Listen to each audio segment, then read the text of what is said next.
Tsika rehetra indray amin'ny anaran'i Jesosy manonona ny fiadanan'ny Tompo amintsika tsiraray avy. Misaotra ny Tompo indray mbola tafao anato dia misaotra azy ny amin'ny famindram-pony sy ny fitiavana. Tonga eto indray ny tenako anome ny sakafom-panahy ho antsika indray amin'ity androany ity. Mino aho fa vonimbonina sahady ny foamam-panahy antsika andray ny teny ary ny Tompo no ampiteny eto fa za dia fitaovana fotsiny ka tena hoe sokafo ara ny fo amam-pananao tena hoe andray izay sahaza ho anao indray ianao amin'ity androany ity. Fa mialohan'ny hitondrako ny tenin'Andriamanitra dia tsaritsika raha hivavaka ary tena hoe ametraka amin'ny fotoana eo am-pelantanany ary ny fanamasina indray no ampiteny eto indray amin'ity androany ity. Amen. Halleluja. Raha inay amin'ny alalan'i Jesosy Kristy ianao, mbola faly misaotra anao indray izay raha mbola nomenao zao anio zao indray. Misaotra ny amin'ny fitiavanao, misaotra ny amin'ny famindramponao satria mbola notantananao izay, mbola narovanao izay ary mbola nomenao fofinaina mahavelo izay mbola tsy maty fo amanay izay Jesosy ka nomenao zao anio izao. Tsy ny herinay na ny tanjakaina ny fahaizanay na ny fahalalànay fa mbola ny famindramponao aminay tsiraray avy. Ka tonga eto atoko hitondra ny teninao fa mialohan'izay nefany dia mifona eto anatrianao amin'ny tsy famendrehana rehetra nataoko teo anatrianao. Mifona amin'ny fomba fiteny, fomba fisainana, fieritreretana rehetra any anaty lalon'ny fo Jesosy mifona eto anatrianao. Jiovy mba ho afa-keloka, sosao madio mba ho afa-pahotana. Tsy afaka hitondra ny teninao eto raha mbola misy pentipentinota ka izany indrindra Tompo anao angatahako famelana eto anatrianao. Niza ihany koa Jesosy hiaino an'ity afatra ity Tompo dia eto dia efa hifona ho azy ireo sahady amin'izay rehetra tsy famendrehana nataon'izy ireo teo anatrianao. Aokany ianao Tompo handio azy ireo, hanasa azy ireo, hanafaka azy ireo ihany koa ary hamela ny heloka izy ireo tsiraray avy. Misaotra Jesosy satria fantatra anao fa ilay Andriamanitra tsy mba manisa heloka ary tsy mitahan-keloka. Ankehitriny Tompo dia ametraka amin'ny fotoana eo am-pelantananao ny afatra aoka ny fanamasinao indray no ampiteny eto anindry ny lelako toy ny lelany efa mahay. Za Jesosy dia tena fitaovana fotsiny fa raha za tsy manana teny ho zaraina amin'reto olona reto fa ianao no manana teny ka ampiasao Jesosy ahasoro ny lelako toy ny lelany efa mahay ary aoka ny fanamasinao no anatrika eto amin'ny fotoana rehetra izay hitondrana ny afatrao ary izany rehetra izany dia atao amin'ny anaranao Jesosy. Hatreo feno ny fotoana atao amin'ny anaranao, amin'ny anaran'i Jesosy. Amen. Amen. Ny tenin'Andriamanitra izay hoentina amintsika indray an'ity androany ity dia sokafo ny baibolinao jereo ao amin'ny Zefania 2:2 dia manomboka amin'ny 1 ka hatramin'ny 7. Raha ity lesona antsika androany ity moa zany ity hafatra androany ity dia raha asiana lohevitra dia hoe fananarana antsika zany mba hibebaka, mba tsy ho azo ny fahadeziran'Andriamanitra, zany hoe fananarana fialana amin'ny ratsy. Tsika moa zany hoe rehefa miala amin'ny ratsy dia mazava ho azy fa mibebaka ka anarina indray tsika satria raha tsy mihaino anatra tsika dia ho avy ny fahadeziran'Andriamanitra ho amiko sy ho aminao. Ohatrany ianao taizazazy io foana io, raha anarinao zanakinao ka tsy mihaino afatra, tsy mihaino anatra dia tsy maintsy manafay azy kely ianao, tsy maintsy hoe mikapoka nefa zany kapoka zany kory tsy ahatonga anazy ho afaka mihitsy mihainy fa famaizana dia tsy maintsy misy zavatra mafimafy aseho aminy, atao aminy dia amin'izay izy tonga saina. Ka tahaka izay ihany koa tsika manompo amin'ny Tompo Andriamanitra tsy masika fa mamay izy satria tiany loatra izao sy ianao dia faiziny.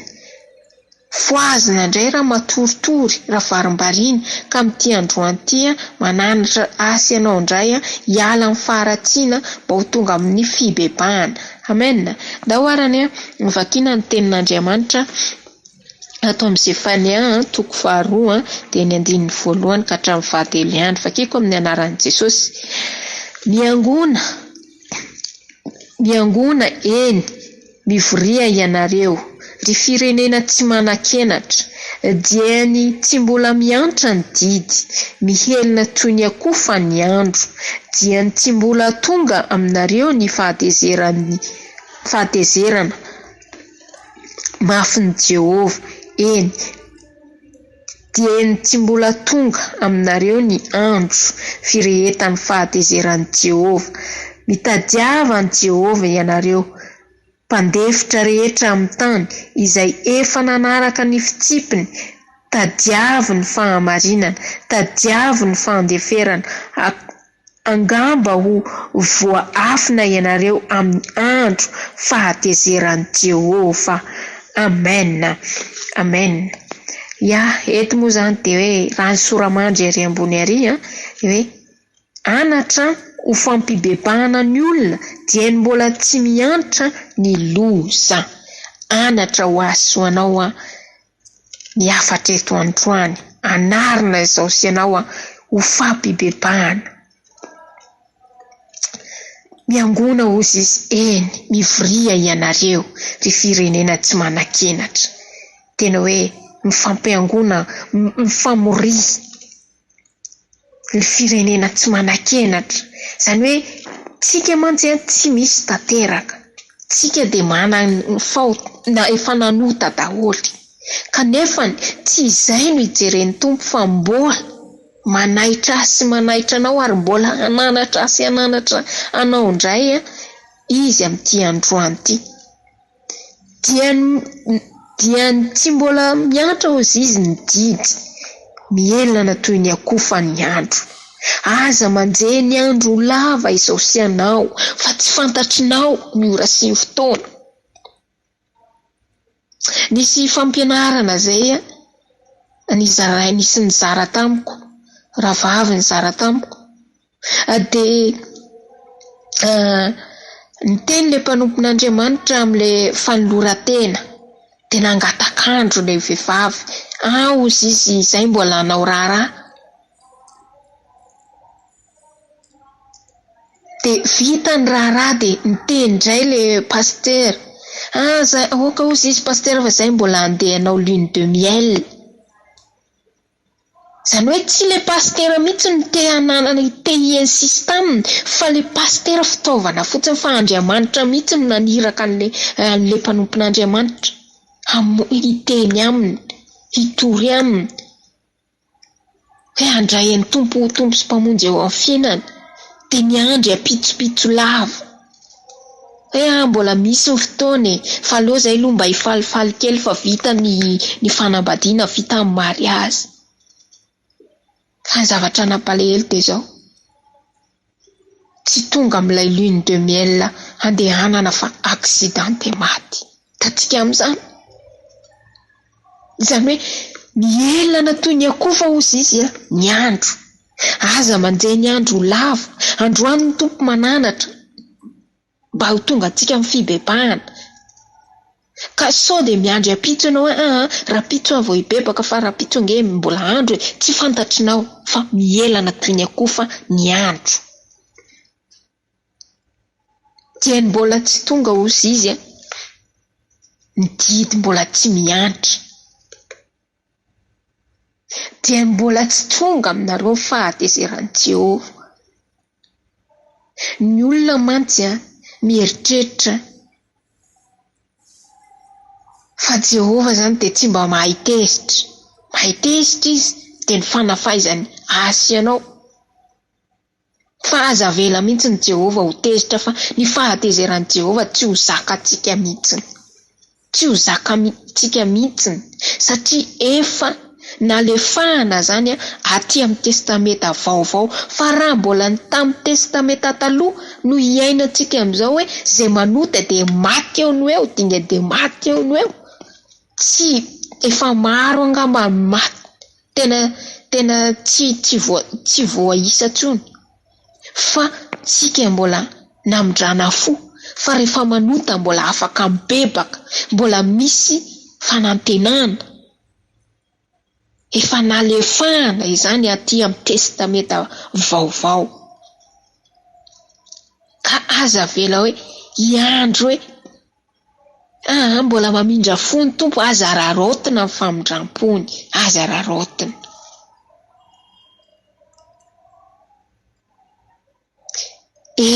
Ty mbola tonga sisy aminareo ny andro firehetany fahatezeran'ny Jehova. Tena hoe raha mbola azo atao dia aza vela hirehitra mihitsy ny fahatezeran'ny Jehova. Voatsampanao ianao fa manao zavatra tsy mety dia mandana faingana, mifona, mibeba, mitona ny olona, mitory amin'ny olona hoe tsy mety io fa hiara ny fahatezeran'Andriamanitra amin'io ane. Fa ny olona manjehy ny andro lava, nefa ny andro sisa dia mielana toy ny akofa. Zany hoe vetivety zany, tsy fantatrinao mihitsy hoe aiza ny tsidinany. Hitanao ireny akofa reny rehefa manofa vary angenao ka tsy voaremarika anao hoe lasa mitsidina izy iny, fa rehefa hofainao dia lasa mandeha iny. Takizay koa nge ny andro iainantsika eto amin'ity zao tontolo izao ty, mielana toy ny akofa. Indraindray mahatonga ny olona hoe tsy napoiziko iny maty, satria ohatry mbola hita voateo izy nefa rehefa avy eo tsy hita tsony, nanjavona. Aza manjehy ny andro lava, fa mananatra antsika ny tompo ho amin'ny fibebahana, ho amin'ny fibebahana, ho amin'ny fampibebahana, sady mifampibebaka tsika, miteny ny hafa no mandeha mibebaka amin'ny tompo ihany koa, mananatra ny hafa. Tsika nge afaka mifananatra, afaka mifampitory. Mitady havan'i Jehova ianareo sisy. Mitady an' Jehova zany dia ny mifikitra aminy, miray aminy, mitady ny tavana, manala zay rehetra mampisaraka azy, efitrefitra rehetra. Zany fitadiavana an' Jehova. Satria tsika raha mbola misy zavatra manefitrefitra tsika nge tsy ahita ny tavany, dia ny fahotana zay, ny fahalotona zay.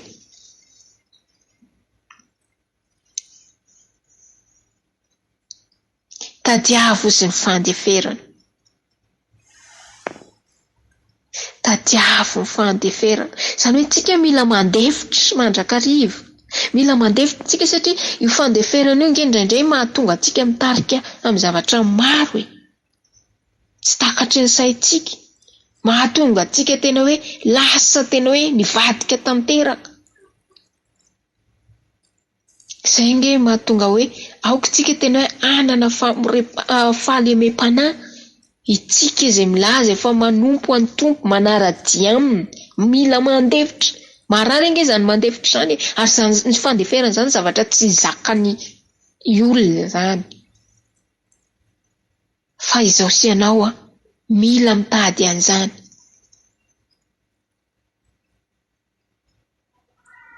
Mananatra ny tompo, mananatra amin'ny fibebahana, satria mbola tsy tara. Mbola tsy tara raha izao mbola mandeha manatanteraka an'izany ny olona, ny firenena.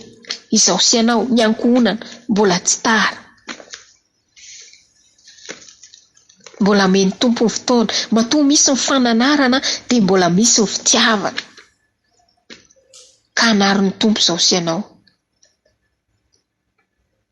Nao nge jerentsika ary amin'ny Job 4:30 dia ny 10 ziska amin'ny 1:20 fakiko kely amin'ny anaran'i Jesosy. Dia manokatra ny sofiny hihaino fananarany izy, ka mandidy azy hibebaka hiala amin'ny ratsy. Raha mihaino ka manaiky azy izy, dia lany amin'ny fiadanana ny androny, ary ny taonany amin'ny fafinaretana. Fa raha tsy mihaino kosa izy, dia ho voan'ny fiadiana, ka ho faty tsy ampahalalana. Amen. Amen. Tatsika amin'izany. mbola manokatra ny sofiny izy hiaino izy eo. Zay fananara natao atsika zany ka atsika mandeha manetry tena manatona azy de miaino izy. Raha miaino ka manaiky azy izy, izao sy anao raha miaino sy manaiky azy, manaiky an Jesosy izy io de izao de ianao solo ianao raha miaino sy manaiky an Jehova, raha miaino sy manaiky an Jesosy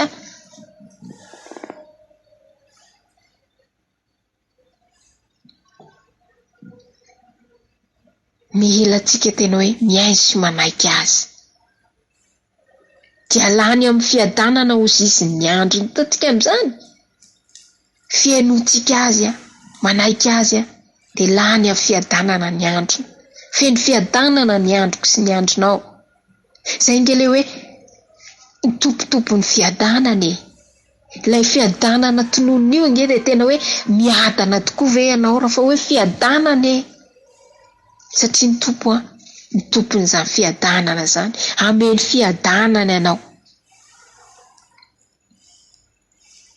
Fa raha tsy miaino kosa ozy de maninona voan'ny fiadiny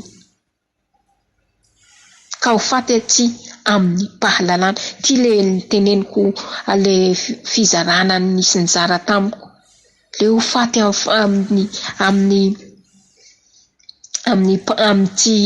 amin'ny pahalalana. Satria raha mba fantany mantsy hoe efa ny tompo mihitsy nge mitady azy hoe tolory any fiainanao, fa tsy nafantatra izy, fa mbola nieritreritra izy hoe rehefa miverina any amin'ny lune de miel zany zay vao tena hanompo an'ny tompo zay vao tena hanolo tena aho satria vita ny fifaliana. Nefa inona ny hafarany? Faty amin'ny pahalalana. Ka ho faty tsy amin'ny pahalalana, maty izy fa tsy nahalala ninninona. Ka zao mananatra ny tompo, mananatra anao ny tompo. Mbola fotoana mety zao afahatsika miaino an'izany fananarana zany mba tsy ho avy amintsika ny fahatezeran'i Jehova. Aza vela ho tezitra mihitsy izy fa tsy ho zakatsika, fa mbola meno fotoana afahatsika miverina aminy, afahatsika miaino azy, miaino ny anatrany, miaino izay rehetra lazainy amiko sy aminao. Tiany Jesosy fantatra ny atsika, tena tiany. Tsy misy olona tianao mihoatra ny Jesosy mandainky. Eny fa mety miteny izy hoe tiako ianao fa plus n'izay ny fitiavan'i Jesosy ianao. I Jesosy rery ihany no tianao, tena hoe tianao. Tsy amin'ny fiatsaram-bela tianao amin'ny fony rehetra. Tianao tsy mamadika anao. Tianao tsy miala anao. Ny olona mety miala anao, ny olona mety miatsara velatsia aminao, fa Jesosy ry havana, Jesosy lay tianao tamy voalohany. Fony mbola miforony tany akibon'ny reniko sy ny reninao ianao, izy no efa nity. Ka izay fitiavana zay mbola hananarany asa ianao ho amin'ny fibebahana, ho amin'ny firenena ihany koa, mba tsy hanaja azy amin'ny molotra fotsiny fa amin'ny fo. Fitiavan'i Jesosy mbola mampahari-po azy. Na de fa maro ny zavatra miseho mbola misy olona maro tiany Jesosy ho vonjena any. Eny fa na ny ankonany reny mbola tiany vonjena daholo reny. Reny ankonana mbola tsy manompo reny.